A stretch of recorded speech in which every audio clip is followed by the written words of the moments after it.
My name is Glaucon, and this is the Name of Liberty. So I was approached by my brother and asked to read a book. And the book was interesting. He pointed out it's called A Critique of Pure Tolerance. And it's as philosophically abstract as it sounds. And it's written by a series of 3 authors in 3 different essays. The essays are, let me pull up the chapter title book here. Beyond Tolerance by Robert Paul Wolff, Tolerance and the Scientific Outlook by Barrington Moore Jr., and Repressive Tollerance by Herbert Marcuse. Now, Marcuse is referenced quite a lot by leftists,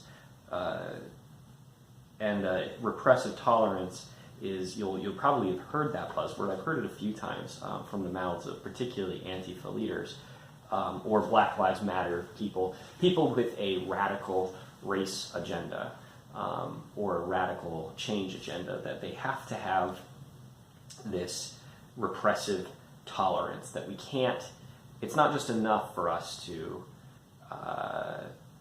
tolerate African Americans or African American culture or Hispanic Americans and Hispanic American culture. We have to actively repress whiteness, right? And you've heard this before, and it's as ludicrous sounding as it is, but it has its roots in this book written in the 60s about the very topic that Antifa and other radical racists and radical liberals in our day use to justify their atrocious behavior. The interesting thing about these essays is how brutally honest and straightforward they are, and how closely these essays adhere to Antifa's their doctrine. It really is a doctrine. It's like a religion. It's a system of beliefs that have a basis in some kind of faith and run from that premise, right? But this is a relativist religion. And it basically boils down to the idea that, from a Marxian perspective, that the world is marching forward. It's always progressing. And that the march of progress is always bending towards this Marxist ideal. And that we're always going to be moving towards this better and brighter future, so long as we're moving with an eye single to the glory of communism. Basically, let me find the chapter here and the page. It can be summed up in this idea here. It says, the only authentic alternative and negation of dictatorship with respect to this question would be a society in which we, the people, have become autonomous individuals, freed from the repressive requirements of a struggle for the existence and the interest of domination, and such human beings choosing their government and determining their life. Such a society does not yet exist anywhere. In the meantime, the question must be treated in abstracto. Abstraction, not from the historical possibilities, but from the realities of the prevailing society. So they're like, oh, well, you know, we need to create this society from our existing system, right? We need to somehow create this just society that they all want to believe and live in. They want to create Zion. They want to create utopia. And it says, in other words, it is possible to define the direction in which prevailing institutions, policies, opinions would have to be changed in order to improve the chance of a peace which is not identical with Cold War and a little hot war, and satisfaction of needs which does not feed on poverty, oppression, and exploitation. Right? Communist lingo. Everything feeds on poverty, oppression, and exploitation. Like we're still living back in the 12th century. and there's a lord who extorts taxes against his citizens to live. As much as that's a hyperbole of the Middle Ages as well. And he says, consequently, it is also possible to identify policies, positions, movements which would promote this chance, and those which would do the opposite. Suppression of the regressive ones is a prerequisite for the strengthening of the progressive ones. So he's like, oh, well, we have to absolutely, in order to let these progressive ideas thrive, we have to suppress these regressive ones. Well, what is regressive? What is progressive? It's whatever Herbert Marcuse thinks is progressive or regressive, right? If you can meet somebody who defines progressiveness, you got to send them to me, because I don't know what that looks like. Progress, one man's progress is another man's regression, right? To the guy who's building the train looks like progress, but to the man who drives cattle, on horseback, the train looks like the end of his job. So, progression and regression are relative to whoever's looking at it. So it's a word without meaning, right? Progress. What is progress? Well, I don't know. Whatever that guy thinks is progress. So because it's so relative, right, it's used to justify any kind of violence against anybody who the person who says is regressive, says he defines progressivism, says is progressive. It says liberating tolerance, then, would mean intolerance against movements from the right and toleration of movements from the left, right? So he's, obviously the left would be correct and the right is wrong, right? As to the scope of this tolerance and intolerance, it would extend to the stage of action as well as discussion and propaganda of deed as well as word, right? This is the whole punch a Nazi thing. So he's like, we need to liberate movements for the left and repress movements from the right. And the solution is, of course, punch a Nazi, right? This sounds familiar. This should sound familiar to you because you hear this all the time. You hear it from leftists who say things exactly like this. Well, you're a right-wing movement. You're a regressive movement. We need to stop this. This is terrible, right? We're undoing progress. Donald Trump is undoing all of the progress we made in the last 8 years. Progress towards what? Right? What are we progressing towards? Urbanization? Poverty? What? Right? What are we going towards? They don't have an answer for what. They just think that they're moving in a direction that they feel is good, and they want to enforce on you. Right? They want to force you because their entire ideology is based in force. Like all communism, all socialism, everywhere. Always about force.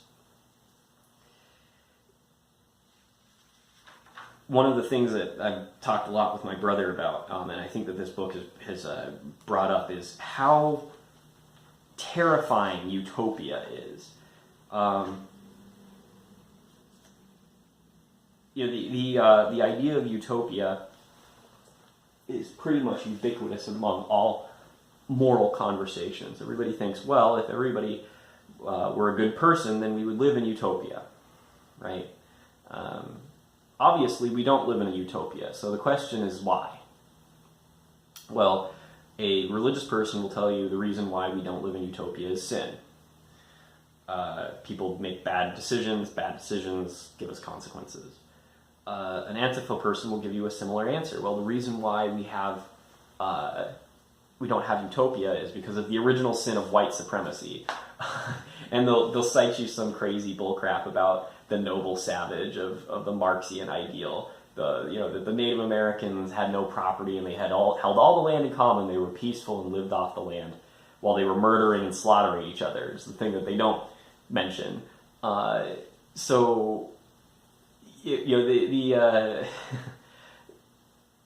reality is that a religious ideology has to believe in a utopia, a Zion, a heaven, right? Something where everybody will live in peace and harmony.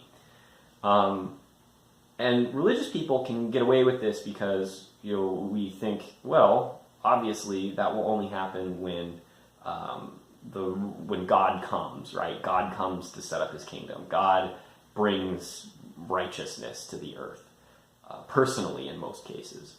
Because Antifa is a religion and because Antifa rejects a Christian ideology, there's no Messiah. There's no cavalry coming over the hill. There's nobody coming to save you. So because there's nobody coming to save you, you have to save yourself. Because you have to save yourself, you have to create utopia. And the way you create utopia, invariably, is through violence. Because with a lack of any actual unifying principle that brings people together organically, the only option left is violence. Because somebody's going to disagree. And when somebody disagrees and doesn't want to be a part of your utopia, you've ruined the utopia. This is why Antifa, why socialists of all stripes and communists are all such dangerous people. The ideals are dangerous because they're playing with fire. They're trying to perfect society through man-made institutions that are inherently imperfect. And the best you can really hope for from that situation would be really to just come away with a situation where a lot of people feel good, a lot of people succeed or whatever, right? What is it, maximal good for the maximal number of people? But the reality is that they want more. They want their perfect society. They need everybody to fit into it, and they need that society to make it nice for everyone, because they can't justify the amount of evil that's in this world. Not without God, not without the devil, not without some external force that pushes down on them. And so they reach out for the only thing that they can. And the only thing that they can get, the only thing they can get a hold of, is the fact that people are allowed to choose. And if people are allowed to choose, as long as people are free to choose, there's going to be evil. So what's the solution? Take away your right to choose. You can be a revolutionary as long as you're a leftist. That's what they say right here in this book. He says in Herbert Marcuse again in Repressive Tollerance, he says, "The whole post-fascist period is one of clear and present danger. Consequently, true pacification requires the withdrawal of tolerance before the deed, at the stage of communication in word, print, and picture. Such extreme suspension of the right of free speech and free assembly is indeed justified only if the whole society is in extreme danger. I maintain that our society is in such an emergency, and that it has become the normal state of affairs." Right? Donald Trump is in charge. Oh my gosh, we're all gonna die. Right? This is the phrasing of emergency. They're always thought it's an emergency. The normal state of affairs is suspended. Everything is destroyed. The difference of opinions and philosophies, in scare quotes, the difference of opinions and philosophies can no longer compete peacefully for adherence and persuasion on rational grounds. The marketplace of ideas is organized and delimited by those who determine the national and individual interest. In this society, for which the ideologies have proclaimed the end of ideology, the false consciousness has become the general consensus, from the government down to its last objects. The small and powerless minorities which struggle against the false consciousness and its beneficiaries must be helped. Their continued existence is more important for the preservation of abused rights and liberties, which grant constitutional powers to those who oppress these minorities. It should be evident by now that the exercise of civil rights by those who don't have them presupposes the withdrawal of civil rights from those who prevent their exercise, and that the liberation of the damned of the earth presupposes the suppression, if not only but their old, suppression not only of their old, but also their new masters. So he wants, mind you, this, when was this written? It was written in 1956, right? So this is before Jim Crow was all suspended. So yes, mind you, there was legitimately a case to be made that this might have been happening. But let me tell you, it didn't get fixed by the suspension of the marketplace of ideas, right? They want this suspension. They want to see society broken and prevented from people being able to express ideas that are in competition to the idea of socialism, because their ideas suck. They suck so hard, and they cannot succeed against real philosophy, right? Real ideas like freedom, self-determination, right? He cannot let you choose. Herbert Marcuse cannot trust you to choose. Any man who can't trust you to choose has a darker motive. He's looking to set himself up as God in a little kingdom somewhere where he gets to decide what you get to do and what you don't get to do. So, keep on the lookout for those kinds of people. It's one thing to hear somebody suggest, don't do that, that's a bad idea. It's a different thing entirely to say, let's suspend the marketplace of ideas. Because people, well, we can't trust you to be free. Well, I'm here to tell you, you can be trusted to be free. And we're going to talk about that freedom. I strongly recommend anybody who's interested, again, a critique of pure tolerance. It's absolutely purely tolerant. It's so tolerant, it's intolerant. It's that whole Orwellian nightmare of going on the whole wraparound from tolerance to intolerance. I strongly suggest you read it. It's an interesting read. Anyway, be safe. Have a good day.